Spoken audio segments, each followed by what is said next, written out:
La culture de l'Égypte, ben, c'est une culture qui remonte à la nuit des temps. Il y a 5000 ans, lorsque les tribus du désert de l'Ouest, dans les oasis, ont immigré dans la vallée fertile du Nil, ils ont créé une des plus grandes et des plus durables civilisations que l'humanité ait connues. On retient de cette période pharaonique une religion éblouissante, des monuments gigantesques, et puis un raffinement artistique absolument éblouissant.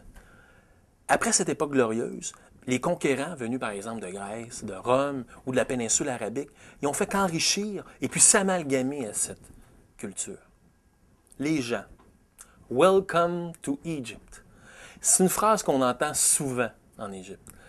Ça résume bien le peuple égyptien d'ailleurs. C'est un peuple qui est d'ascendance arabe et européenne pour la majorité. Et puis, c'est des gens qui nous accueillent puis qui le font avec un grand plaisir. C'est des gens de cœur qui veulent vous connaître, qui veulent vous parler puis vous faire découvrir leur pays dont ils sont très fiers. Il y a aussi les Nubiens du Sud qui vivent au rythme de l'Afrique et qui sont chaleureux, souriants et paisibles. Il y a les Bédouins, donc qui sont des descendants des tribus du nord de l'Afrique, de l'Est, qui se sont sédentarisés et qui habitent maintenant dans les régions du Sinaï et du désert. Eh bien, ces gens-là, ils vont nous accompagner comme chauffeurs, comme cuisiniers et même comme musiciens. Ils vont nous faire de l'animation. En politique, bien là, l'Égypte moderne et libre, c'est un concept très récent. La révolution de Nasser en 1954 et puis son accession au pouvoir a brisé 2000 ans d'occupation étrangère.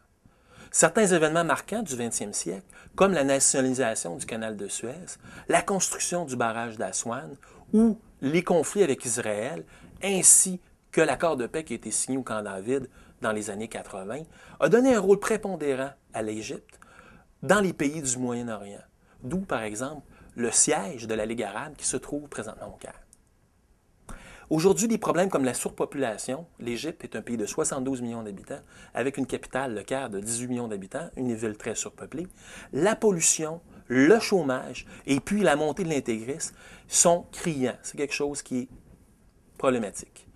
C'est des dossiers que le président Hosni Moubarak, qui est en place présentement depuis maintenant 25 ans, il doit gérer tout en assurant une sécurité accrue pour la plus grande industrie du pays, le tourisme.